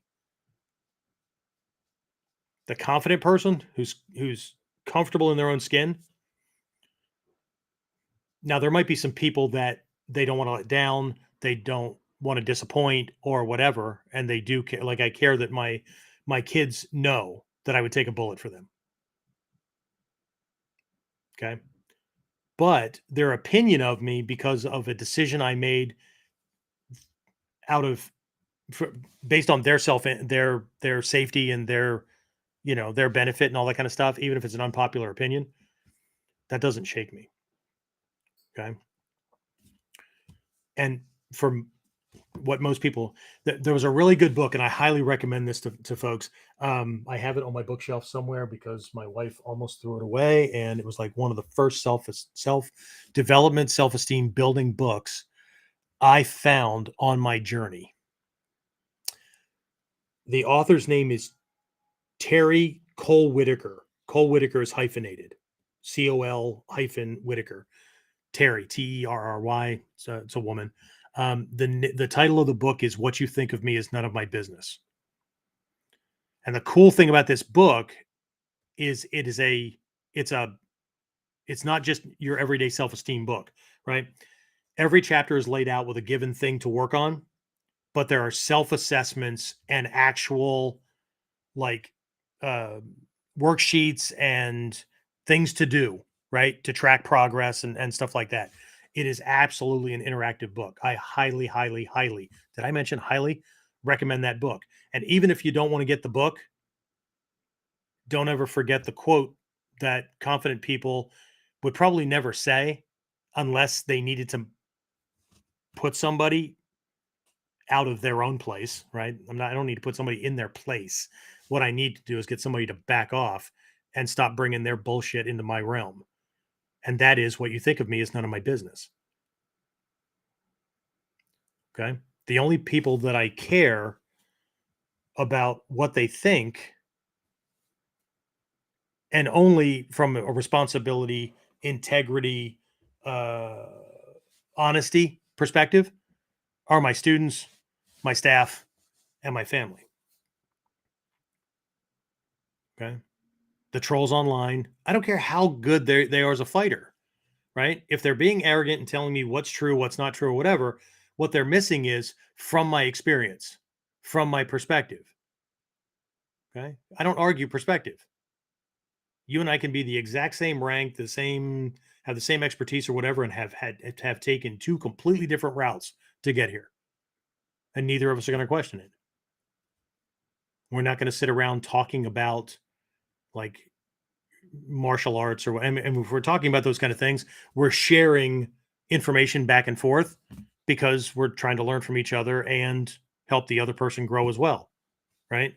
If we have a debate, it's, wow, I got it this way, you got what? And then we're both going to both going to do some research and go, ooh, you know what? As a white belt, I misheard that, or oh, I must have missed that class, because that's what's really going on. I didn't get that class. Okay. But the arrogant person, they need to be the top dog, right? So do we know if Brian is on? It would have been the Brian and Mandy, I think. Is he on? I can't hear you. He was on. He said he jumped on a little late. He'd catch up on the rest of it on iTunes. Yeah, he did tell me when he sent it, based on his work schedule and whatnot, he wasn't sure if he could be on live. So, Brian, this is for you specifically. Hopefully, this had some value for you and kind of addressed things the way you wanted. Now I'll open it up to everybody else. So if you're and speaking of iTunes and whatnot, or what is it? Apple Podcast now. It's not iTunes anymore. Whatever. If you're on any of those, if you're on the audio only podcast and you're listening to the recording, you can always send things into warriorc@warrior-concepts-online.com. We don't have something specific just for KUDEN at this point, do we? Not right now, no. Okay, fair enough. At some point, if things grow big enough and it's warranted, we may make a KUDEN site that would make it easier to interact that way. But right now, it's just all a part of the same site and stuff. So you can always send in questions if you have a personal story about how these differences kind of became evident to you, or you can relate to it, and you know, here's how it worked for you, or any kind of stories like that. We're always like open to listening to those kind of things. And again, if you have a topic or whatever that you'd like to be covered or whatever, by all means, send those things in. This stuff absolutely does relate. You know what? I was going to address this, and before I open it up to questions, I do want to toss this out, right? Because again, I think some people, when they tune into KUDEN, have a hard time understanding, because we present this as this is for martial artists, it's for self-defense people, it's for this kind of realm, right? How the hell does this stuff relate? Well, I'll tell you how it relates. Arrogant people are way more likely to start fights or jump into things that way because they go defensive very, very easily. Confident people, not so much. Okay. Confident people have lines in the sand, but they're not because of personal slights. You call my mom a name, my wife a name, or whatever. I already know what those people are like. So your name calling tells me more about you than anything about them because I know them more than you do. Right. So why the hell would I? Well, because you're supposed to defend your sister's on. No, that's what teenage boys who are trying to make a name for themselves or protect the family or whatever do. Okay. There's certain lines that if you cross, you will have no doubt that you crossed that line. And at that point, I will be burning bridges. There won't be any kind of friendship left after that point. So I don't engage in arguments, including with my wife, that I will be apologizing later for saying certain things or whatever. Apologies come from me when I spoke um, in a way or I did things in a way that my intentions were pure, but had results that were not what I was planning on. Does that make sense? Okay. Um, I will make up for things 4 ways from Sunday. But if I speak a certain way or act a certain way, and my intention was to produce the anger or the whatever it was that you were experiencing, you're not getting an apology for that because I intended to do that. That's part of authenticity. That's part of being authentic, right? If I meant to knock you down a couple of pegs, then yeah. So if you're going to be angry at me for being angry at you, well, that speaks of immaturity, right? Um, I don't get angry at people because they were angry at me. Right? If they were angry at me, they were angry at me for a reason. So now I need to figure out what that reason was, and then we can approach it from that direction. Okay. So I will either be explaining myself more clearly, and if nothing else, we will agree to disagree, or I will apologize for slighting because I didn't intend for that to happen. Okay. It's part of being mindful of one's thoughts, words, and actions. Okay. Effort, whatever. Okay. So um again, from a self-defense perspective, right? One of the first lessons I give my students when they come in the academy is wrapped around respect. Okay. If I'm respectful, if I'm authentic, if I'm honest, if I'm a person of integrity, right? Chances are, and I'm mindful of my actions, including thoughts, words, and actual physical deeds, I'm not going to give somebody a reason to want to physically attack me because I was an asshole. And I certainly don't sign up to get into a ring to see who's best or who's going to get the belt or who's going to get their 15 minutes of fame because I'm not willing to damage other human beings for a prize. I don't knock other people who want to do that. If that's what they're all about, fantastic. That's not me. Okay? So what that means is I've positioned myself so that I only ever have to use my skills if the person that's coming at me is coming at me because that's who they are. And I need to stop that stupidity from happening.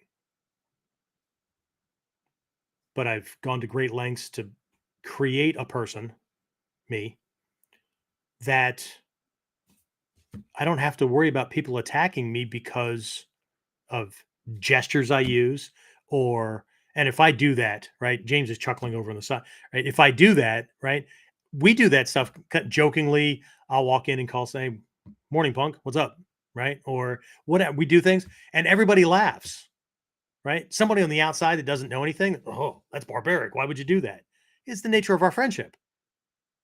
Nobody knows. Everybody knows how close we are and that we would take a bullet for each other. So if somebody comes in and throws what sounds like an insult, it was a joke. It was a way to break the ice or whatever, right? So it's not right. Now, would I do that? Well, I would do it in South Philly because if I don't pepper my desire for them to not attack me with 4-letter expletives, I might as well have the word victim etched into my forehead, right? So it's about context, right? So this does relate to self-defense, self-esteem, and one's level of self-esteem. Okay. The higher one recognizes their value to be, not assumed value, right? That my grandson, my kids are all moved out in the world, but they still need me occasionally and whatnot, right? My wife and whatnot. I'm not going to do stupid things to put myself at jeopardy of getting into fights where I might end up going to jail because I hurt somebody too much, or I risk dying or being crippled or maimed and not being able to take care of them, right? So Takamatsu Sensei, 33rd Grandmaster of the Togakushi School, right, said only those who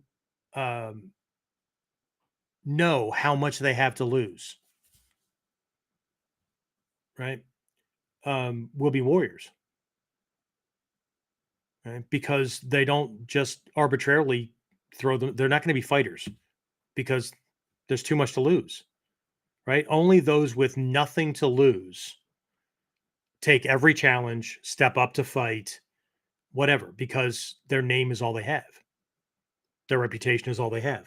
Their reputation as a tough guy is all they have, or a tough girl, right? I'm not making any value judgments on anybody. This is not about that. This is about deciding who you want to be, what kind of person you want to be, becoming that person, not faking it, becoming that person that you can rest in and of yourself. You know what you stand for. You know what you don't, right? So sometimes you can say things that sound arrogant, but they're not coming from a place of arrogance. Does that make sense? It's kind of like in class when we do certain techniques.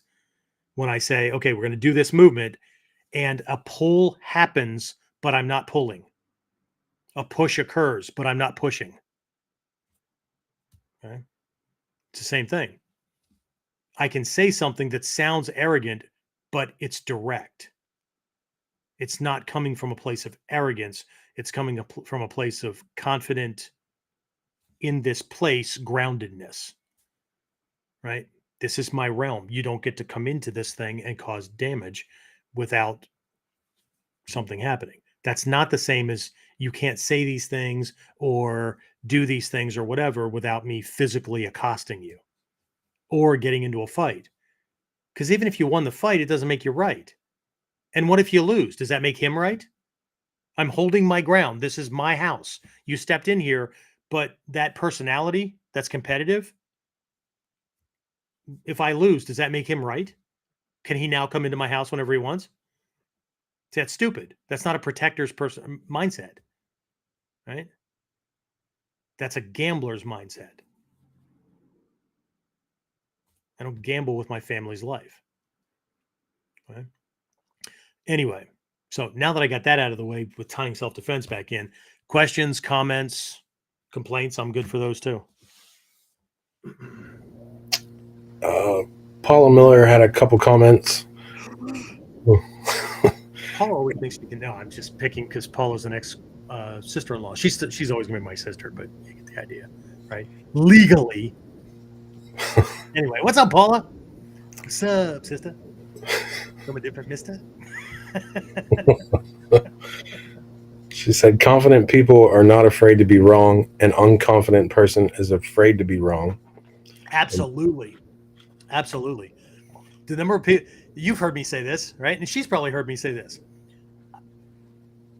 I am okay with being wrong, right? I could be so wrong. I'm parking cars. I could be so far in left field. I'm parking cars in the parking lot, right? But if I find out that that's the wrong place to be, the only way to get to be in the right position is to recognize, oh shit. Okay. Have you ever ridden on a ride with somebody and they made a wrong turn of their own volition, of their own accord, right? They got pissed off, but they blamed everybody else in the car for talking or whatever. If I get into that position, and actually, this just happened, was it last weekend? Weekend before. My wife and I took my grandson. First time we took him to medieval times because he likes knights and all that kind of stuff, right? So if you don't know medieval times, if you're not from the States or whatever, it's one of these places. It's like a Ren fair for dinner, right? It's this Renaissance kind of nightly dueling kind of thing, in a stadium or an arena, and it's a restaurant, right? But anyway, um, I had never been to the one that we took him to. I had been to the one in Baltimore a lot. This was a new place, and we were getting closer. And my grandson has inherited my gift of gab, and so he's just chattering away, right? And I said, "Okay, we're getting close. Please stop talking." Right, Grandpa's. I need to. I'd have been okay with making a wrong turn. I just needed to try to get to the right place because, well, if Chris McLaurin were on, he would know. The place we were going was a very safe community, but we were only one or two communities over from a couple of places. One place specifically that he grew up in that you don't want to make a wrong turn and end up in. Okay, and I don't have any ill will for the people or whatever. It's just in that context, I'd have been the wrong color. My car would have been the wrong car. Can you say beacon? Like bat signal, right? For all the wrong reasons. Okay. Not a good place. Like when Chris goes there, he acts differently. So he still blends in with the people he grew up with that never moved out. He moved out. He and one of my other students are from that area. The only reason they go back is because there's family. They moved out of there for a reason, and that's just the way it is, right? But anyway, I did have to say, okay, you need to stop because I needed to focus. And then my wife kind of took over and she managed him and all that kind of stuff. But I literally needed to focus, right? But if I'd have made a wrong turn, it'd have been because I misheard the direction on the GPS or whatever. But I wouldn't have said, and because I knew that frustration was building, I nipped that in the bud. Does that make sense? I made sure that they knew, look, I need to focus. Okay. So whatever needs to stop. But if you're with somebody who's arrogant, they'll always be blaming everybody else for that thing. Because you're right, they can't be wrong. Right. So what's that? Didn't we just do a KUDEN not too long ago, or is it coming up about failing forward? Or was that just a conversation we had, or did I do that with an online group? I remember we talked about it recently, but I'm not sure in what context. So when we move into a new thing and we start doing something different, we just make an assumption that we're going to fail, right? Now, that's not the same as the self-deprecating thing, that I suck and therefore I'm probably going to screw this up. Okay, it's not the same. This is new, and I'm not going to make the assumption that the first time out of the gate, everything's going to be freaking unicorn farts and rainbows. It's because it's not, right? What we're going to do is we're going to move forward. We're going to mess up some stuff. I'm not going to be like Wile E. Coyote, right? And just scrap that and start a whole new plan, right?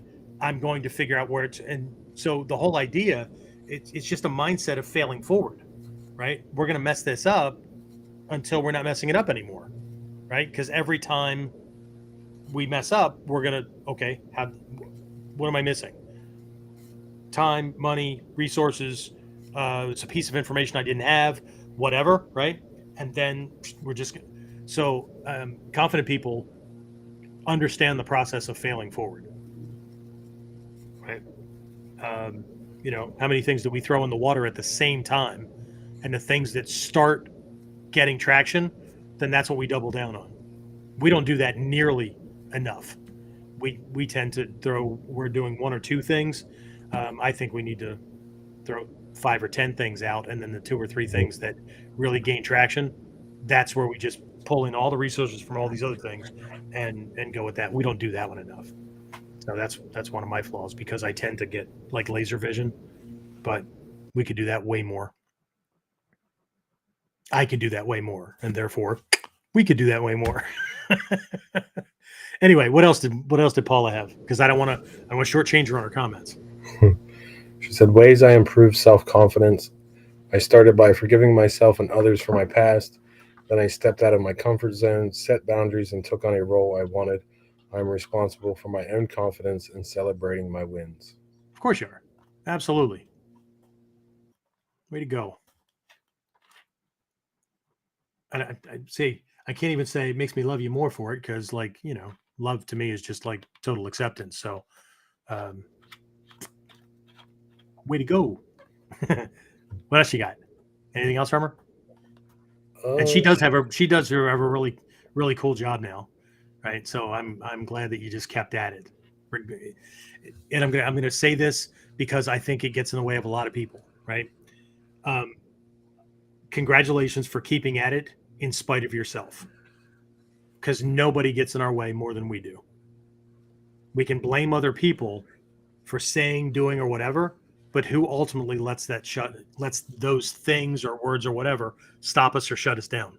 Us. We're the ultimate gatekeeper, right? So, way to go. What else? She also threw out there Unstoppable Self-Confidence by Andrew Leadham, a knowledgeable and informative read. Yeah, there was another book. My wife turned me on to it, and I didn't get a chance to read it yet, and I've got to, because there's also a sequel to it. It's called something like The Ultimate Art of Not Giving a Fuck. The Subtle Art. That's it. There you go. The Subtle Art of Not Giving a Fuck. Right. Right. Good stuff. It's better than me recommending the Foundations of Tibetan Mysticism, which you'll read about 2,700 times before, like, you can get your head wrapped around how deep that is. So, but if you're one of my Mikyo students, that is a mandatory, no questions asked. I will be arrogant about you need the damn book. Okay. So, who knew you could break Om Mani Padme Hum, those 4 syllables, down into, and I still reread that book. So, yeah. Anyway, but let's start with simple things like, Buddhism, plain and simple. And, but yeah, that's, yeah, any recommendations that you guys can pass around to each other. Absolutely. Right. And no, they didn't make a fucking video. So read the damn book. So is there a YouTube video? Is there a short for that one? Yeah. Okay. Anyway, what else we got? Chris from over on YouTube said, my thoughts are confidence is clear presentation and or expression, right thought, word, and action. Arrogance is no thought about how presentation or expression is taken. Is this close? Yeah. Yeah. I mean, it's one aspect. I mean, you can. I'm gonna tell you what my Mikyo teacher told me when I use things like that, right? Because all these things are expedients. Ultimately, what we're doing is hinting around at the thing. It's like looking at a block with a hole drilled through it, right? And then trying to describe the hole without describing the block. So you can get a sense of it, and you can see it, and you can experience it. But anything we do to try to ultimately nail it down is just an expedient. So, in the words of Reverend Jikai, you can use those words. But remember, it's an expedient because you're only coming at it from one perspective, right? You're coming at it from one aspect based on the words you're using. Okay. So, but yeah, is it right ultimately? You don't want me to answer that.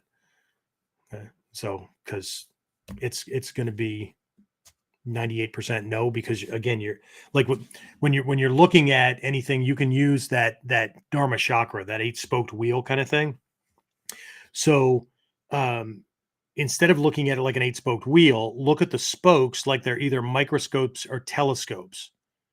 The unenlightened mind tends to look at things just like from whatever you see facing you, and then it makes an assumption about everything else. Okay, so the hub in the wheel would be the thing that you're trying to understand, right? Truth, okay, on a microcosmic level, right? So each of those is a microscope that's looking at a particular side. So you can see each one, and then your insight, Hanya in Japanese or Prajna in Sanskrit, your inner eye puts the whole thing together, right? But you can never, with your own eyes, see the whole thing, right? It's kind of like the universe. So if the hub now is me, and I'm looking at the macrocosm, the universe, or the realm, in this case, confidence versus arrogance, right? I can look out at 8 pieces of the sky, I can never see the whole sky at one time, right? Or I can never see the whole of anything, love, whatever. I can look at it from the perspective of a mother's love. I can see it from dad's tip of the boot love. I can see it from granny love. I can see it from nurturing love. I can see it from tough love. You get the idea? But the whole concept, okay, so each of these then gives me another perspective, and then that causes prajna, causes insight, right, to grow, and then I'm able to understand more and more. It's just learning about it in words and describing in words, just it fragments it, right? So ultimately you want to come to an experiential understanding, an intuitive understanding of the truth of that thing. So it'll just be like I said, like love, right? You know what it is, and you can recognize it when you see it, right? Confident. Everybody knows what confidence looks like. Whether they try to bastardize it or not, they know what confidence looks like. Okay. Whether they're bothered by it or comfortable with it, they know what it looks like. Okay. And you know what arrogance looks like. Ultimately, when you know that sometimes a confident person will say something that can be misconstrued as arrogance, right? But again, there's a quick litmus test to this, and I don't know if I said this earlier, but I'm gonna say it again. If one or two people, three people call you arrogant every once in a while, and it's disjointed, it's been my experience, it's probably a personality conflict. But if it comes back at you a lot, then it's mirror time. Okay. And ultimately, we know anyway, because there's that inner voice that's afraid it's true, okay, which is the biggest trigger of anger. We get angry when we're afraid that what somebody says is true, or we flat out know it's true. So it's a defense mechanism. Okay. So we get angry for one of two reasons. Okay. Self-protection, or the protection of somebody else. Like if their actions are damaging and we call them on it, right? Damn it, I said, don't do that. That's harmful to other people. Okay. That's not the same as somebody who only gets angry if your actions or words affect them negatively. But it's funny or okay when you do it to everybody else. I don't give a shit. As long as it didn't say it to me, I don't care. Well, it's either wrong or it's not. Okay. So you know when somebody's being egocentric as well, or you're being egocentric, because it's always me oriented. Okay. Anyway, my sense of self-protection is because of my value to other people. Because again, ultimately, I could live anywhere in the world. I could live in the forest, be perfectly fucking happy, but I wouldn't be fulfilling what I think my life purpose is, which is to help elevate others out of that shit. Okay. Anyway, what else do we have, James? We need to wrap this up. Yep. Chris's one from earlier was a possible offset topic for KUDEN off of this episode to be about or dive into self-value, or if there's a previous KUDEN about that, could you post the episode number? Yeah. Are we talking about developing self-value or recognizing self-value, expressing self-value? Because I could walk around the mandala. Okay. So here's the thing, and this is what I'm going to point to is a feeling or sense of wholeness in your life. Okay. You want to have areas or realms of your life active and in balance. So, James, we will need to find the KUDEN where I had everybody have coins or draw those 5 circles. Mm-hmm. And then it had to do with knowledge. What are you learning? Role modeling, or who are you an inspiration to, that kind of thing, right? Remember that one, that exercise? That's the one I would recommend. So we'll make sure that a link to that gets attached to this this episode, but we'll specifically, and if anybody else wants it, you'll need to send an email to the Warrior C at warriorconceptsonline.com. And then that way we can get it set up, or we can get it set up with one of those gatekeeper pages. That way we can just send people to that. They can just enter their name and email, whatever. Sure. That way we know people are interested in certain topics, kind of thing. And then that'll be attached to it on the back end. And then people can they can get it that way. That would be the easiest thing on us. So yeah, hopefully that's helpful. And then Chris, if after you go through that, if that does it for you, great, you can let us know. But if it doesn't, what you're looking for will be more specific then, and then you can let me know where you need me to aim. Okay, hopefully that works. He just said that he was referring about self-value as a whole. Okay. Mainly recognizing it.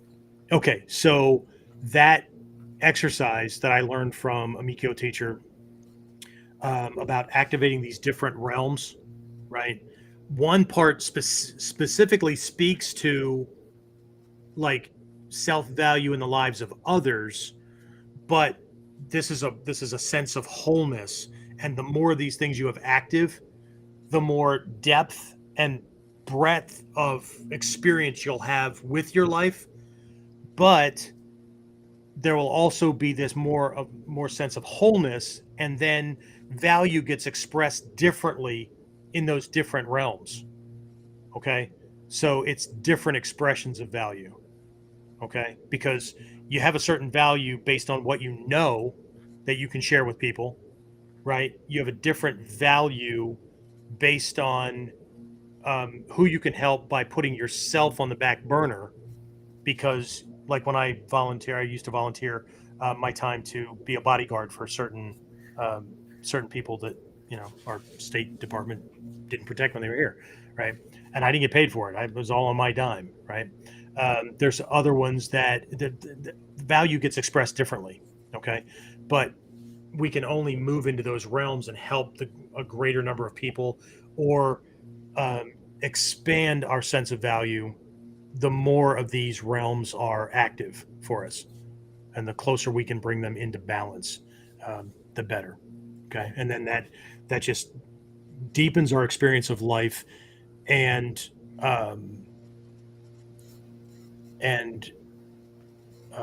broadens our sense, I guess, of value without being egoistic. Hopefully that helps. And again, I'm still working on this stuff, so I'm just tossing out the things based on lessons learned, experience thus far. But yeah, we'll leave it at that. All right, what else we got? He just said he will look into that episode. Thank you. And Julia just said liked and shared. And cool. Thank you very much. That was it. All right. Well, in that case, hopefully I'll see everybody on Whiteboard Wednesday. What am I doing this weekend? Or what am I doing this week? I just updated the thing today. So Whiteboard Wednesday. This week I am... Damn it. Got too much stuff open on my screen. Emotion-based defensive response.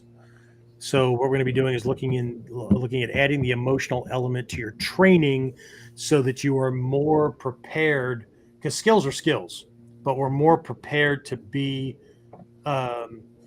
appropriate to not just what he's throwing at us attack-wise, but to operate based on where we are, based on the emotion and the kind of the sense and feel and whatnot, that the entire situation, him, the context of the situation, the environment that I'm in, rule sets that I might be having to conform to or whatever because of my job or whatever, right? So we're also going to look at, in that context, we'll look at 4 modes of defense. We're going to look at personality and body types and how they're attracted to certain types of fight styles, right? We're going to talk about how that kind of natural gravitation works in a sports environment, but the problem that we encounter when we're really looking at self-defense. Okay, so preferences are one thing when it comes to, things being natural, quote unquote, um, uh, based on natural proclivities, but we all know that different people make us feel different ways, different environments, different situations, and all that kind of stuff. But there's a physiological thing that happens when we're under this emotional charge, and that actually fires certain muscles. That affects the spinal alignment, that affects balance, movement, all kinds of things, right? So, and it also affects, it also speaks to being authentic, right? So there's no shame in being defensive. There's no shame in not wanting to be a part of this freaking situation or problem. There's no shame in needing to hold your ground and shutting this thing down now, right? There's nothing in any of these. The trick is, like, we learn skills so we can handle certain types of attacks, but are we learning to match our emotional state to the conditions that are triggering it, so that we can operate at the top of our game? And that's what I'm going to be doing during this Whiteboard Wednesday. So if that works for you, great. If not, then no harm, no foul. Okay. So I'm all good, right? I'm good. You're good, right? I'll do me, you do you. If they meet in the middle, well, I don't know. I'm married, so we can't do each anyway. So we'll leave that alone. All right. So that's it. Anything else, James? No, sir. Okay, in that case, I'm going to wrap this up. I'll talk to everybody again next time on KUDEN. Get more of KUDEN Radio, subscribe through your favorite podcasting site, or join our clan of serious modern warriors at onlineninjaacademy.com.